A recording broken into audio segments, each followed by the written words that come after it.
Continuing with Greek myth today. Yesterday, I think we reached the Trojan War. In any case, that's right. The ship set sail from Aulis, and Clytemnestra returned to Argos, full of hatred for her husband, justified to some degree. I think, well, justified, no question.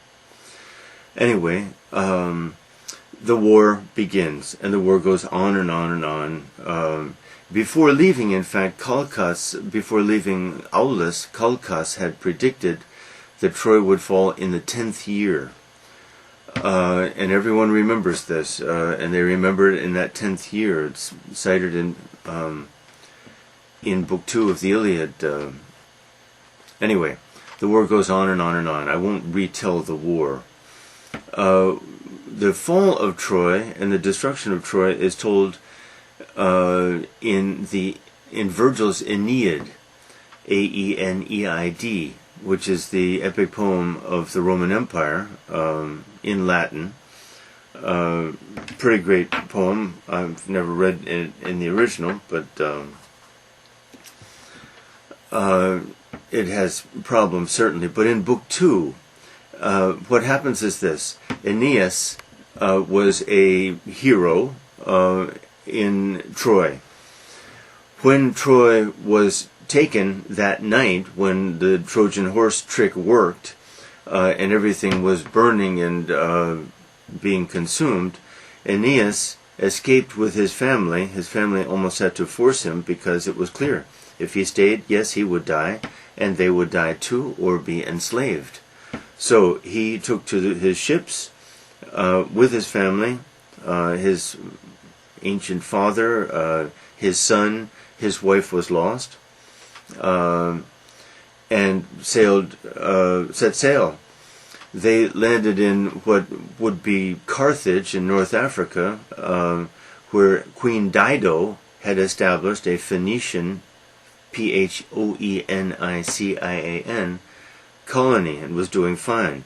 She was a widow herself.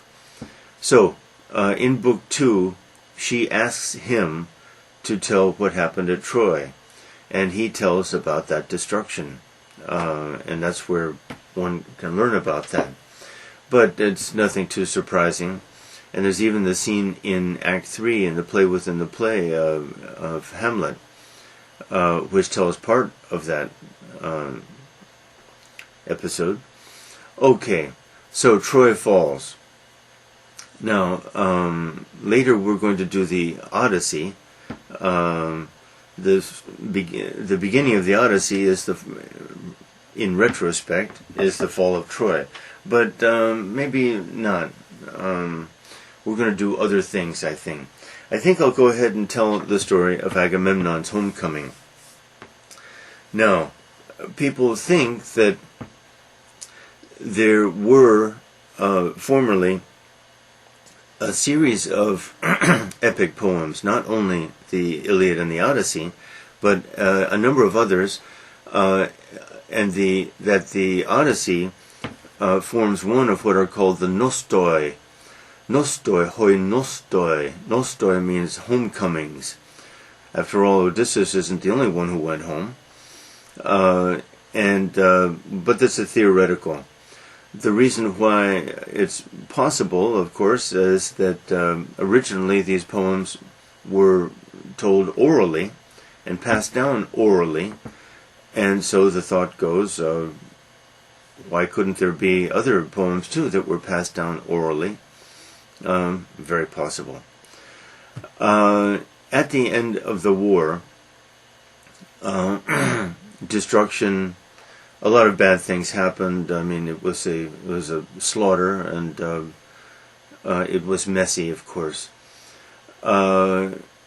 Agamemnon, okay, everyone, all the Greeks got drunk, no doubt, and then the next morning they called an assembly. Some were in favor of leaving right away for home. Everyone knew that the gods were angry. After all, some bad things happened. Everyone knew the gods were angry. Some were in favor of leaving right away, hoping to avoid the wrath of the gods. Others hoped to stay and appease the gods somewhat. Not too surprisingly, Agamemnon was of the latter group. He was in no great hurry to go home. Others went, I'll tell that later in the Odyssey. But anyway, after a few days or a few weeks, I don't know, Agamemnon went home. Now, his prize at the end of the war was Cassandra. Other prizes too, no doubt, but Cassandra. Cassandra was the sister of Hector and Paris and the other sons of Priam. And she was a special case because she was really a prophetess. And the myth went that Apollo fell in love with her. Apollo's success rate is about 50-50 with the ladies, it seems. Remarkable how often he is rejected. Now, the fact that someone can be rejected, that a god can be rejected, it occurs to me, implies that he, more than Zeus, for example, gave the ladies a choice. Now, all this is myth, of course.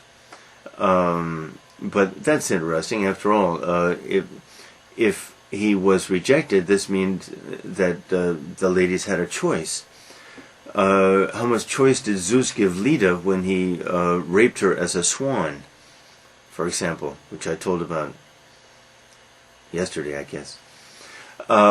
Anyway, but that's just a side note. These things are things I look for, a kind of fresh insight or amusing aspect to the myths. Okay, so Cassandra has prophetic insight because Apollo wooed her, W-O-O-E-D, that is, tried to court her. At first she seemed to say yes. She said yes if he granted her prophetic insight or second sight. He gave her the second sight, and then she changed her mind. He then, somewhat cunningly, said, okay. Interesting, you have the right to change your mind. This is interesting in itself. And just let me kiss you once and I'll say goodbye. He kisses her once, but by the contact of the lips, I guess, he takes away her credibility.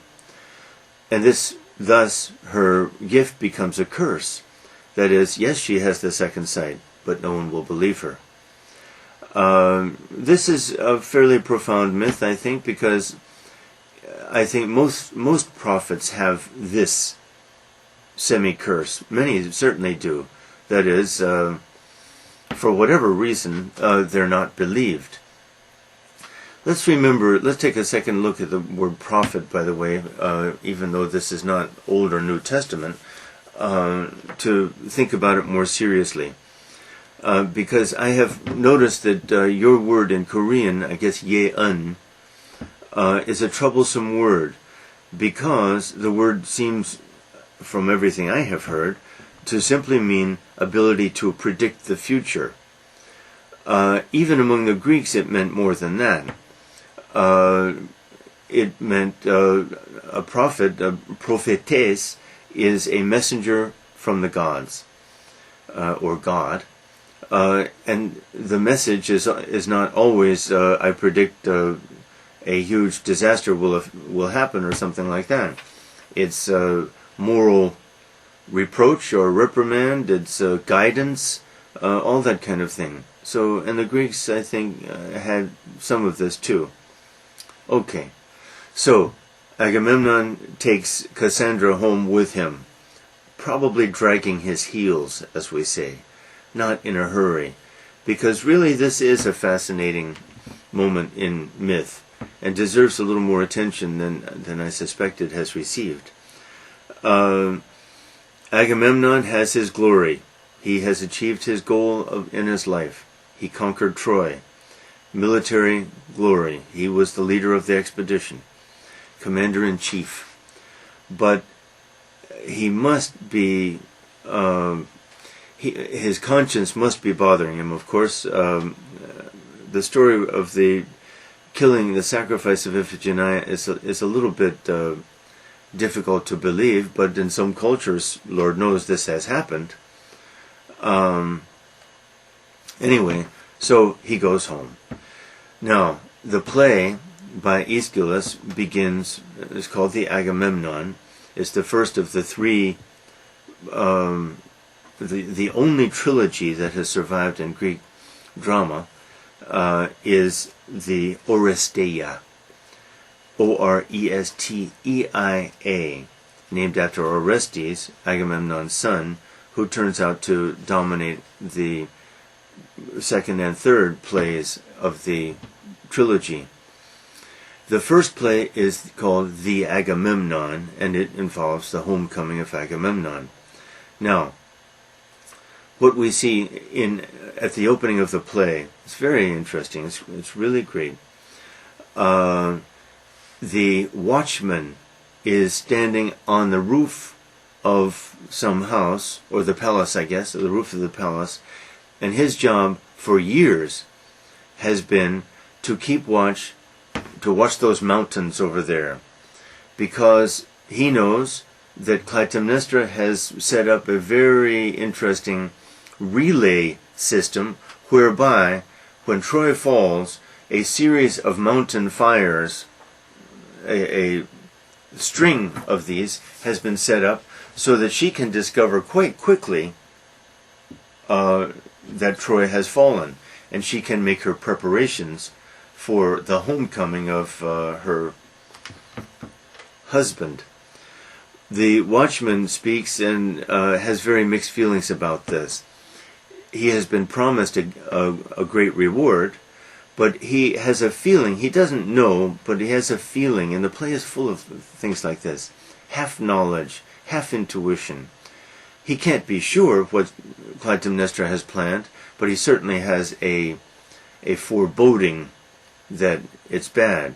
So he has mixed feelings about these things. And, oh, there's the fire. He must do his duty. If he doesn't, it could mean his death. If he does, it will mean a reward, but he certainly doesn't feel very good about it. Excuse me.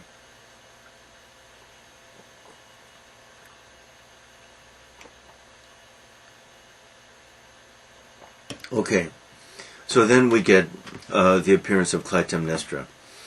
Clytemnestra is a giant. She dominates the play. She dominates Agamemnon. She dominates the males in that male world of those males who surround her. And there are several such figures in Greek literature. Medea is another. Antigone is not. She is at first, but then that changes quickly. There are others in Greek literature. There were some in Greek history. This creates a problem for the student of Greek culture, because the picture certainly that we get is the position of women is like their position in Saudi.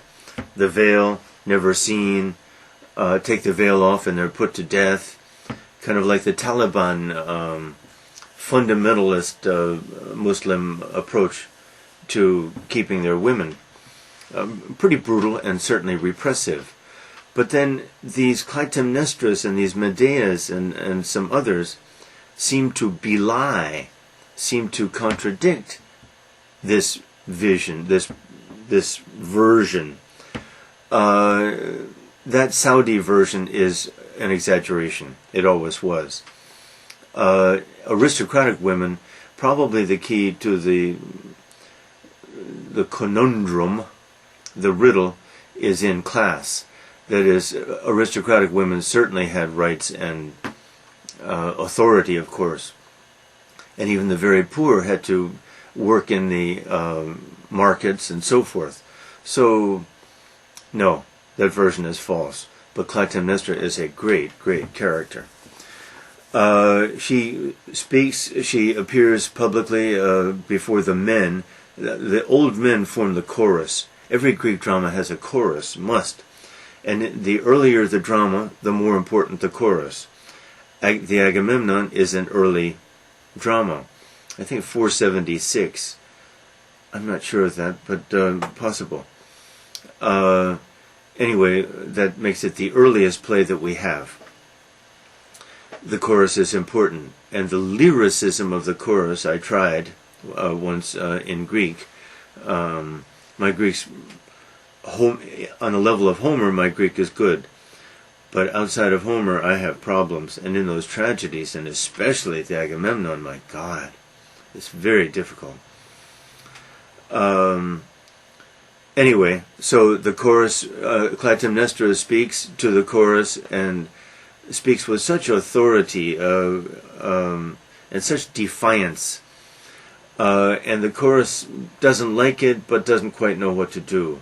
The chorus says, now, let's not have any trouble. The choruses are never brave. I think sometimes you can say the chorus is the mass of us, especially our timidity. Timid, prudent, play it safe, I don't want any trouble, I don't like to get upset. Like most of us, most of the time perhaps. Not a glorious specimen of humanity. Anyway, so that's how the chorus is. So, skipping along, remember I told you the myth yesterday, I think, of Aegisthus. That is, he was the incestuous son of Thyestes, born of the union between Thyestes and his daughter, whose name I don't remember. He grows up, and as I told you, he grows up hating the house of Atreus, which did such terrible things to his family. Well, Atreus has been dead for a long time, and that leaves him with his hatred. The hatred, let's say, descends upon Menelaus and, most important, Agamemnon. So, 10 years have passed. The war lasted 10 years. After 3 years of the war, Aegisthus appeared in Argos and wooed, to use that word again, courted, sought the love of Clytemnestra. Now, Homer, in Book 1 of the Odyssey, says that Clytemnestra resisted for a year or two even. This is not the version in other tellings of the myth. And it's always interesting to see the changes that are made and to remember that myth in the end is a malleable, in the hands of, it depends on who's telling the story, what one wants to emphasize, what one wants to neglect or ignore, of course. Anyway, my own version would be that she yielded much faster than that. Because the way Aeschylus tells the story, what unites these two people, Clytemnestra and Aegisthus, is hatred. They are united by their hatred, the dominant passion in their lives, but in Clytemnestra more than Aegisthus, of Agamemnon. And that hatred is so powerful, it's even mentioned as a kind of it incites the passion, whatever passion might be between these two lovers, comes not from passion that they feel for each other, but passion that they feel against Agamemnon and that they share. Very interesting, somewhat bizarre, psychologically bizarre. Okay, in any case, they have been lovers, let's say, for 7 years, and they have more or less planned this murder when Agamemnon returns. Now, for Aeschylus, Aegisthus is not important. He's a secondary figure, because he is fascinated by Clytemnestra. That this murder is going to be her show, her feat, F-E-A-T. And so, in other stories, the lovers combine to kill Agamemnon. Okay, so Agamemnon returns finally. He returns on his chariot. He's the commander-in-chief. He's an emperor, after all. He's the Mycenaean emperor. And Clytemnestra has prepared something kind of odd.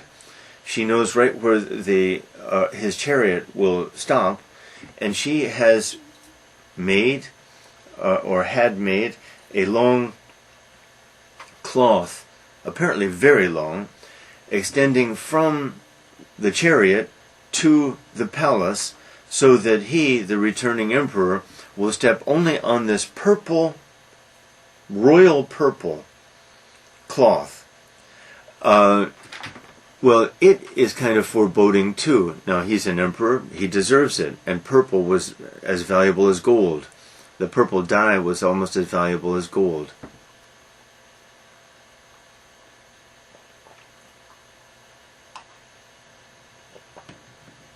Okay, he arrives, and they have this fascinating conversation. She from the palace, so they must almost be yelling. I don't think she is out there. No. Depends on how long the cloth is. But I like to picture it as pretty long. 15 meters at least, let's say. So their voices must be raised. But he's there, and he's kind of his pompous self. Pompous with, and let's add a dimension of fear, foreboding, a sense of impending disaster. But he can't quite put his finger on it. Now, who's riding on the chariot with him but Cassandra? Beautiful. Now this, how shall we say this? I think we can say that by putting her on that chariot with him, by even taking her back to Argos with him, he is courting his own death, or assuring, if there were any doubts that he was going to die, those doubts are removed by the presence of Cassandra. Again, not out of some sexual jealousy, I think, but, I mean, that's an affront, A-F-F-R-O-N-T, a slap in the face to Clytemnestra. Anyway, so there she is riding along and on the chariot, and Clytemnestra persuades Agamemnon to walk on that cloth into the palace. And it's almost as if the force of her will gains control of him. It's eerie. That's what it is. E-E-R-I-E. And at first he doesn't want to, and he says, I'm not a god, this is for a god. But when he walks on it, he is guilty of hubris, wanton arrogance. He's defying the gods. He has already announced that cloth is to be walked on only by a god, and then he walks on it. It's that family complacency of which Menelaus is guilty too, but in a much more boyish and sheepish way. But Agamemnon is guilty when he steps on that cloth, and he walks into the palace. Now, that leaves us looking, because we never change locations in Greek drama. Our location is right there, outside. That's where the whole play takes place. So we never see what happens inside. We're going to have to learn from messengers or somehow, as in all the plays. Change of scene, impossible. Okay, but that leaves Clytemnestra for one of the great scenes. Clytemnestra has basically a prophetic moment. She falls into a prophetic trance, and she speaks in this highly poetic, highly elusive, A-L-L, referring to other things, highly obscure and intense style. But what she's saying is clear to us readers. She sees blood. She sees blood on the walls of that palace from before, and she describes the feast of Atreus, which I told you about yesterday, when Atreus feeds the flesh of Thyestes' little boys to Thyestes, and then of course Thyestes curses the house of Atreus. She sees it, and of course the chorus who are listening can't follow her. What is she saying? What does she mean? I don't know. And gradually her speech becomes more and more unequivocal. less and less obscure, more and more clear. And then there is this remarkable scene, this moment when suddenly she speaks almost directly, he's going to be murdered. She is murdering him right now. And immediately the leader of the chorus, the choragos, the main speaker of the chorus, says, I don't believe it. The curse of Apollo kicks in, as we might say, becomes active. Wow. He doesn't believe it. But then we hear shouts from inside, and Agamemnon is shouting, screaming, she's killing me, she's killing me. Don't do it, she's killing me. And the chorus, as always, hesitates. The chorus, should we get involved? What should we do? What's our role in this? This is royalty. Do we oppose the queen? And of course it's too late. Suddenly the doors open, as they always do, or often do in these tragedies, and there stands Clytemnestra. Blood on her dress, triumph in her eye. She has done it. She has done it. What she did, she describes, is she persuades her husband, a Greek common tradition, she will bathe him. Well, heroes and travelers even were bathed routinely by women, especially their wives. So he couldn't very well object. How could he? On what grounds could he object? So he let himself be bathed, and she bathed him and talked, and then she offers him a robe. But this robe is kind of like a straitjacket, what is called. That is, fits entering it frontally. She then goes behind, attaches some strings. He can't move. He cannot move. And that's what he was saying, but we didn't understand. And then she explains, it's a remarkable thing that she has done here. He's a powerful man, of course. He cannot move out of that robe. And then she stabs him, and stabs him to his death. Wow. What a woman. What rage, what resolution, what willpower, what a dominant force. What an amazing woman and character, and what a great drama. Already, though, she's exhausted, because after all she has achieved what gave her life meaning. But what happens after that? In this situation, or in any person's life, maybe. But so dramatic as this is, and so intense. Already she is weary. The chorus become aggressive, of course express their disapproval and so forth. Enter Aegisthus, who is a male, and he barks at the chorus, and he's going to take charge now.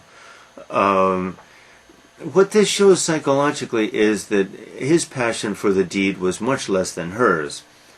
Lord, if he had been there, he might have gotten in the way. He would have been an impediment, an obstacle. And now, kind of cowardly man that he is, he shows up afterwards, and he's going to be the man. He's the power. So the play ends with a squabbling like this. I guess I'll tell briefly the other two plays. And really, this reminds me that there are a lot of plays to tell. But I think I'll be able to fit all or most of them in. Okay. The second play is called Choephori. Choephori, the libation bearers. I won't tell this in detail. It's a much lesser play, I think, and the third one too. The three form a trilogy, but nothing of the greatness of the Agamemnon appears in the final two plays. 7 years have passed since the murder of Agamemnon. During that time, the son of Agamemnon, Orestes, who was 10 or 11 years old at least when Dad arrived home, during the events was taken away to Delphi, basically, Phocis, Delphi, for safety. This was not Mom's idea, I think. I'm not sure about this. The idea was that his life was in danger, and he was the prince. So whether Mom liked it or not, that's what happened.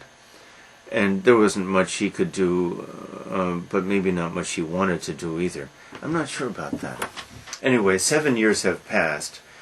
Orestes is now 18, let's say, and he appears secretly on the outskirts of Argos. Actually, we do get changes of scene here. In some of the plays, changes of scenes. Secretly with his friend Pylades, who is a classic close friend companion in classical literature, which is full of such people, kind of like Horatio becomes to Hamlet. Anyway, Electra, his older sister, lives to kill Mom. Her life is kind of hell. She hates Aegisthus. She hates Mom for the murder of Dad. One of these. She's a complex character, and she appears in her own play by Euripides. Euripides, a master of bizarre psychological states. He really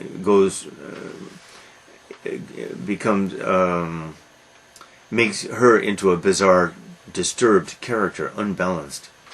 Okay. Orestes and Pylades hide outside the tomb area. Electra arrives to perform the rites, R-I-T-E-S, for Dad. And she speaks aloud, and she expresses her hatred of her mother and her stepfather, shall we say.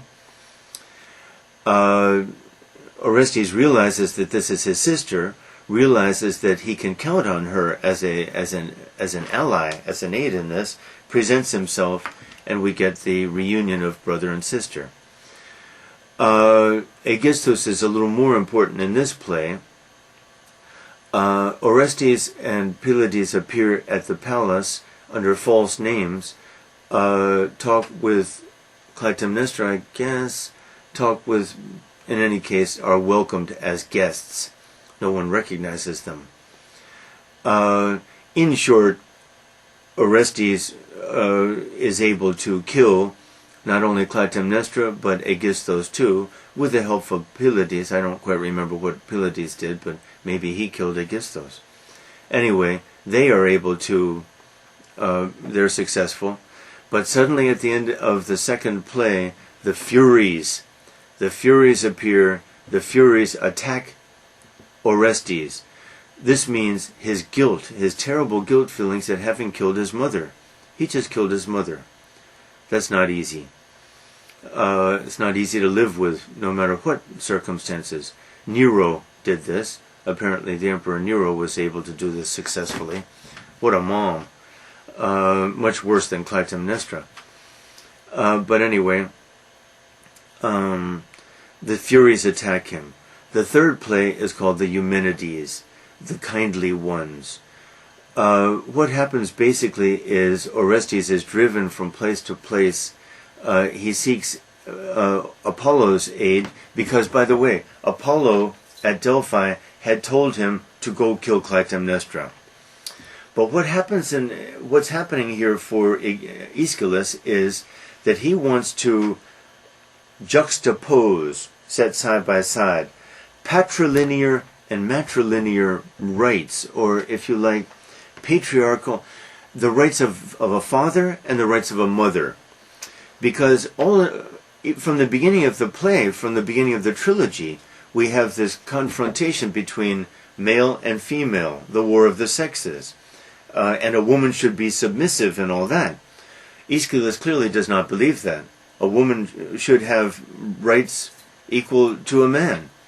And so these things are tested, and many things are being tested in this amazing trilogy, to which I cannot really give justice. I haven't done it for a long time. But here we have it. Apollo had said to Orestes, go kill her. She killed your father. The closest bond in nature is the bond between a father and a son. But but the Furies will argue that the closest bond is that between a mother and a son. The mother gives birth. The blood is direct. And so the Furies are going to confront Apollo in this. But this is like the confrontation between head and heart, mind, intellect, and emotion. And this gets extended even to the rights, to governmental and religion. It becomes even a matter of polytheism versus monotheism. And Aeschylus turns out to be a champion, implicitly implied, of monotheism. That is, he is a religious thinker. He is a thinker on every level.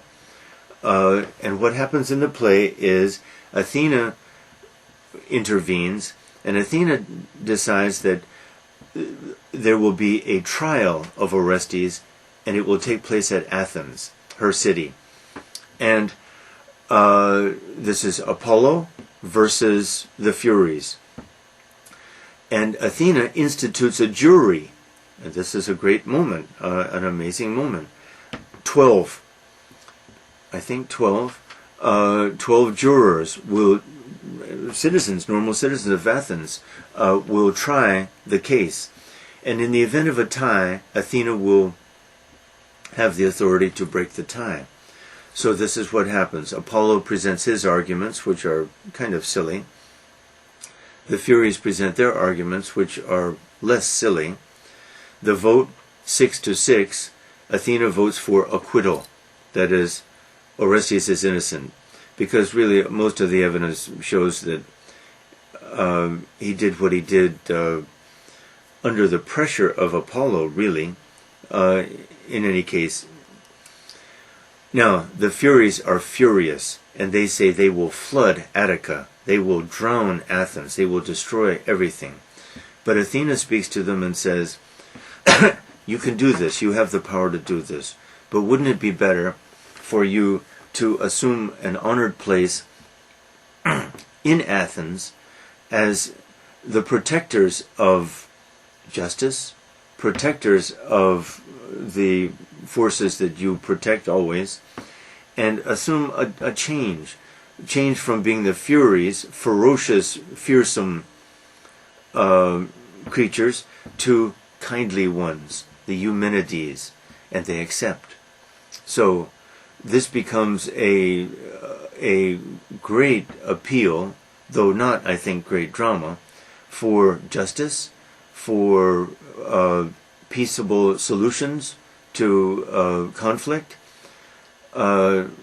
reason and heart reconciled, men and women reconciled, an amazing thing, this Oresteia. Okay, now, have to think of other myths. Homecomings, Menelaus, I'll get that in the Odyssey. Other myths. Ah!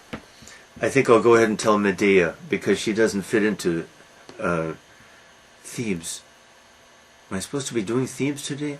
No, that's okay. Medea. I'm going to tell the story of Medea, which is important. Oh, and I could tell the story of Jason and the Argonauts, too. I can do Jason pretty quickly. Okay, Jason was a hero, and I should have to do Heracles, too. But he can be done pretty quickly, too.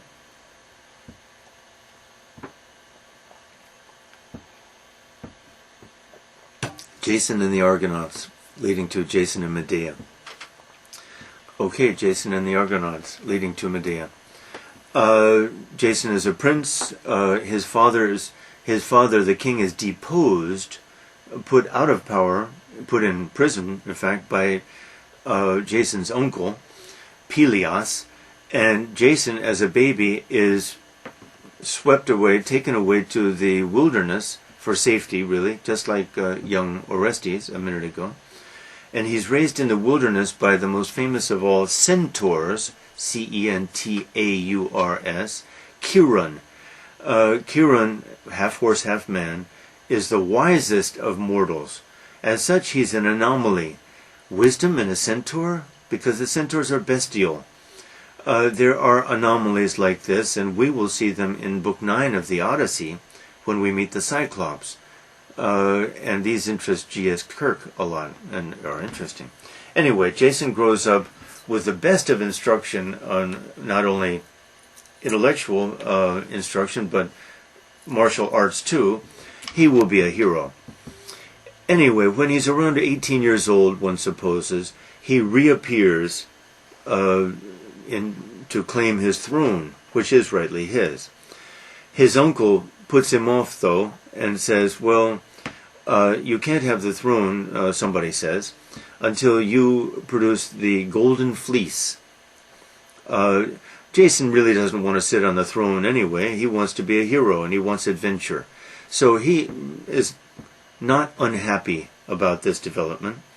And by tradition, he builds the first ship, the Argo, and he must gather sailors for this ship, the Argonauts, sailors of the Argo. And he gets heroes. Heracles is among them, Hercules. I'm going to call him Heracles. And even Peleus, the future father of Achilles, is there, and other heroes too. They set sail. They have various adventures, which if I had more time I would tell, but I think I must make progress. Anyway, adventure upon adventure, and then he arrives at Colchis. Now, Colchis is an area in the Black Sea, the northern coast of Turkey, Asia Minor. That is, it's on the very edge of the Greek world and in the barbarous world, the barbarian. And this is a little bit important. Now, Jason, all this we learn in Medea, but that's okay. Jason arrives there. Jason is under the protection of Aphrodite. Aphrodite is very fond of him. Hera too, actually. So for once they are allies. Jason arrives at Colchis. Now the king of Colchis, oh god, doesn't matter. The king of Colchis has a daughter and a son. The daughter is Medea, so she's a princess. The son is Absyrtus, which is the least important name, and I remember that. But the names of these people don't matter much. Right away, Aphrodite makes sure that Medea falls in love, passionately, intensely in love with Jason. That's how this is going to work. Because Medea has magical powers. Medea is a sorceress, S-O-R-C-E-R-E-S-S. A word familiar to Harry Potter readers, I think. And so that's how it's going to work. Medea, who is a passionate human being anyway, and one of the most remarkable characters in Greek drama, the equal to Clytemnestra, takes charge and basically helps Jason. I'm not going to tell those stories because the play is much more important. Helps Jason to get that golden fleece. So Jason gets the golden fleece and now is about to leave, running, to escape. Because he has that golden fleece which has been under the protection of the king there of Colchis, Medea's father. So as they're leaving, Medea wants to go with him too. She can't stay. She has betrayed her father and her country. Her little brother comes running up for whatever reason, and Medea says to Jason, seize him, take him on board the ship, the Argo, because he will be helpful.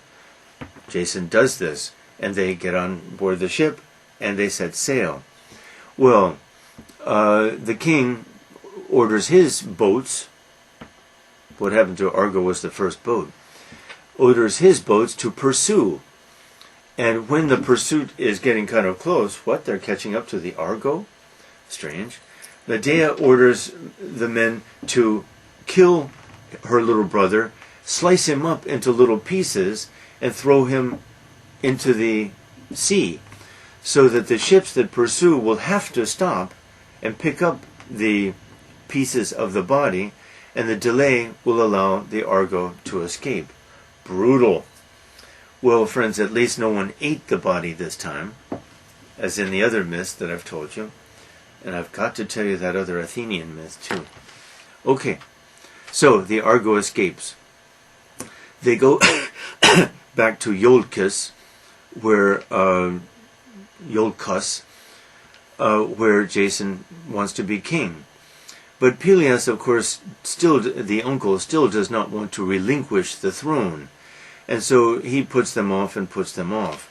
Finally, it's pretty clear they're not going to get that throne. So Medea goes to work once again. She, magician, sorceress that she is, has this large cauldron, a big container. And she's got water in there and magic potions and all that. And she boils it. It's warm. And she takes an old ram, a ram that's really old and ready to die. And she invites the daughters of Pelias to watch this show. Probably others watched it too.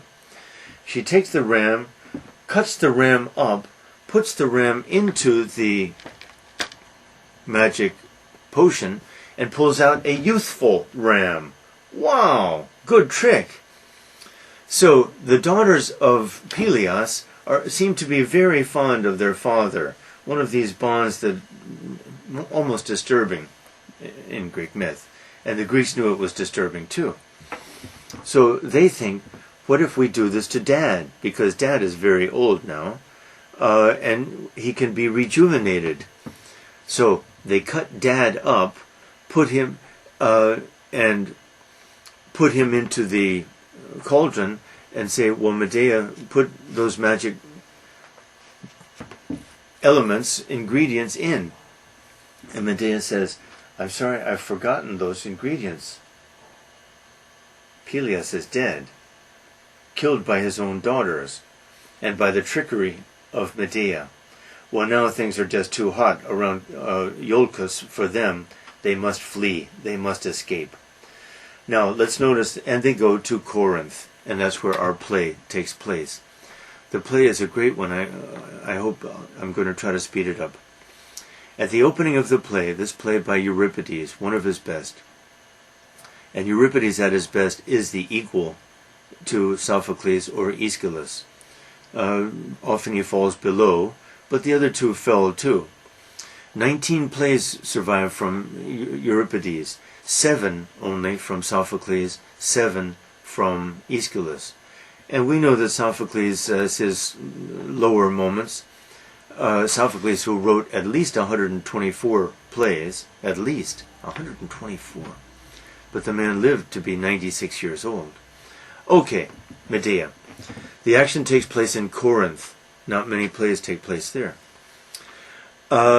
They have arrived there and have lived there for a while, but now Jason has formed an alliance with the king there, and Jason wants to marry the princess. She has a couple of different names, so I'm just going to call her the princess. Jason is now around 40 years old, and on the stage he should be somewhat paunchy. That is, and balding maybe. That would be a good touch, because his aging is an interesting aspect of this play, especially for modern audiences. Medea feels hurt, betrayed, enraged. After all, she has given up everything for him, for Jason. They have, by the way, 2 sons, and the sons are now maybe 6, 7, 6, 8 years old. And Jason is going to leave them. Of course, if they stayed, maybe they'd be protected, maybe. And Jason is going to move into the palace and sleep with sweet little princess. Well, this is a terrible situation. The king there is totally wrong to allow this. That he allowed this to happen to his daughter is the problem, and he's at fault. That the daughter allowed this to happen is that she's at fault too. But Medea, in her reaction, is excessively. She's furious. She's furious. She is wounded womanhood, like Clytemnestra. Okay, so at the beginning of the play, she is just shouting and screaming and cursing, angry all the time, and hurt. The nurse, a main character, has the opening. First we get the prologue. Euripides is clumsy with his prologues. A prologue is a very mechanical device by means of which the playwright can inform the audience of information. But if the prologue is simply prologue and not some character, this is crude. And Euripides does this sometimes. It's almost as if Euripides were to say, I don't want to win your first prize. You can take your first prize, Athenians, and do something with it. I don't care about it. And in fact, he only won first prize twice in many years. He didn't care about first prize. But he was a great dramatist anyway, and a great thinker too. So the nurse, we get the nurse who tells us, oh my God, I think something terrible is going to happen. I'm afraid because that woman's rage is so great. And she's a princess. And princesses, royalty, likes to have their own way. And when they don't have their own way, they are dangerous. And a person like Medea is especially dangerous. And I'm worried about the children's well-being. Okay. Then Medea... then news arrives. The news is that the king is going to banish Medea. The king is afraid of Medea and is going to banish her. This is a disaster. Enter Medea. She talks with the chorus. Of course, the chorus are Corinthian women. And as such, they have a little sympathy with Medea. But they're always timid, prudent, cautious, especially around royalty. So Medea talks to them and tells them everything, and that's how we find out what she's thinking. Enter the king. And the king says, Medea, he's very abrupt and imperious. Medea, you leave here now. I will not discuss it, no discussion, leave now. Now, if we're judges of character, we know already that from his manner, that he's putting on a mask, that in fact he's afraid, and that basically he is a warm-hearted, sentimental man, and his own sentimentality will be his undoing. His own sentimentality has already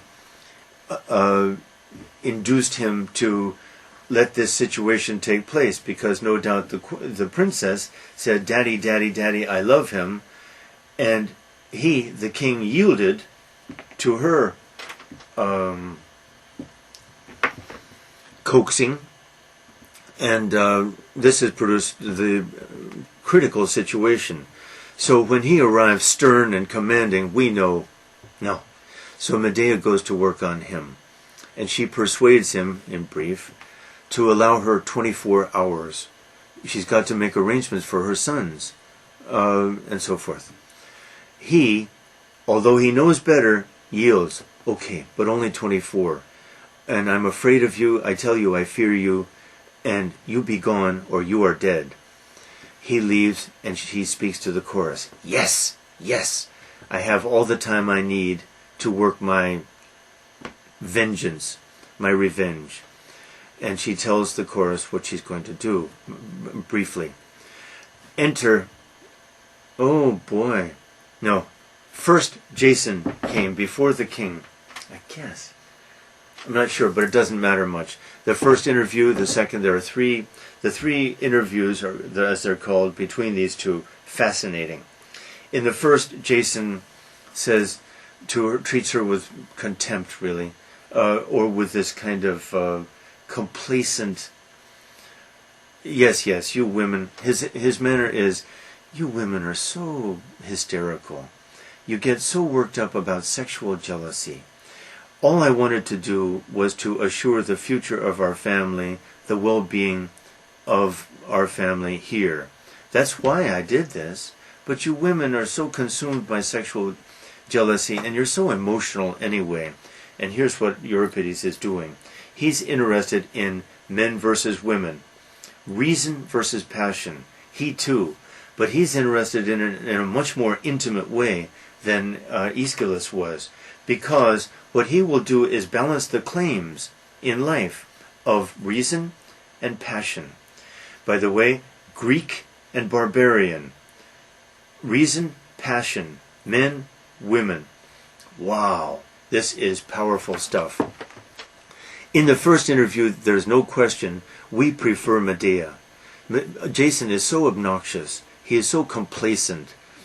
And it's obvious that he, and is it obvious that we men, use reason. He uses reason simply to support his own point of view, his own preferences, his own way, to get his own way. And we prefer Medea. He's wrong. He leaves. Then comes the banishment scene. Then comes a visitor from Athens, Aegeus. Aegeus knows Medea. Aegeus is the king of Athens, and so Medea persuades him to let her come to Athens and be protected by Athens. Aegeus grants this request. Athens, open door. Protect the fugitives. Aegeus leaves. Yes, now I have it. Now I know what I'm going to do, and I have a safe place to go. Athens, and protection. Aegeus promised to protect her too. So, then we get the second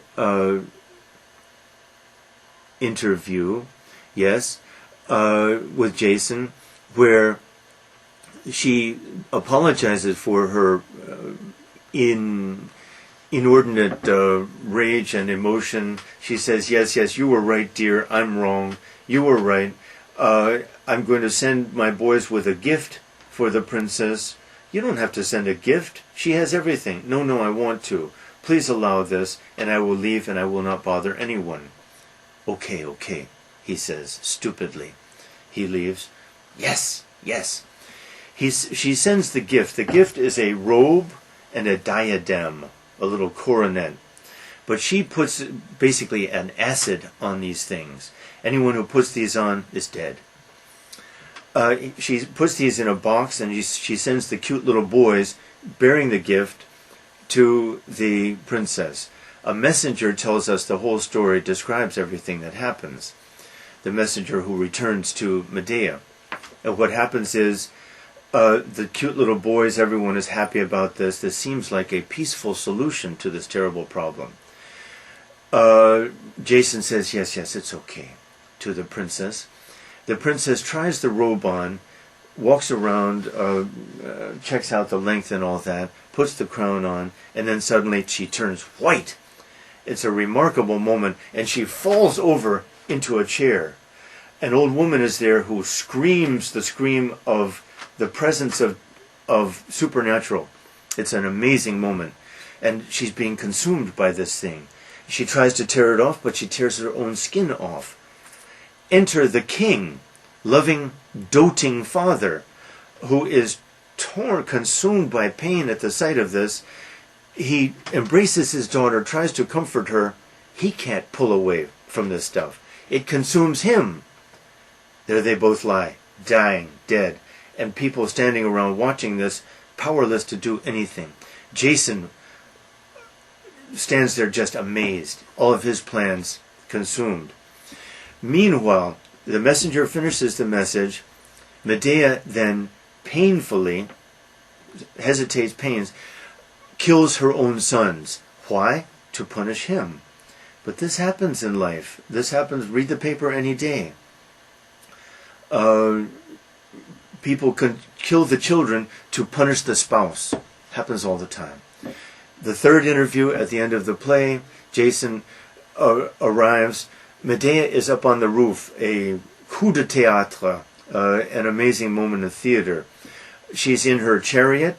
Her grandfather was Helios, the sun god. She has a chariot, a magical flying chariot. She has the dead bodies of her sons. Jason says, "Come down here, you witch, you terrible person. How could you do this? How could you do what you did?" By the end, we feel that neither one of these, not the male, not the female, deserves our respect at all. The female is wrong for the excesses of her passion. The male is wrong for the excesses of his reason. The Greek is wrong, the barbarian is wrong. The man is wrong, the woman is wrong. To take our choice between these two is hopeless. Neither one is worth much. Euripides, sharp man.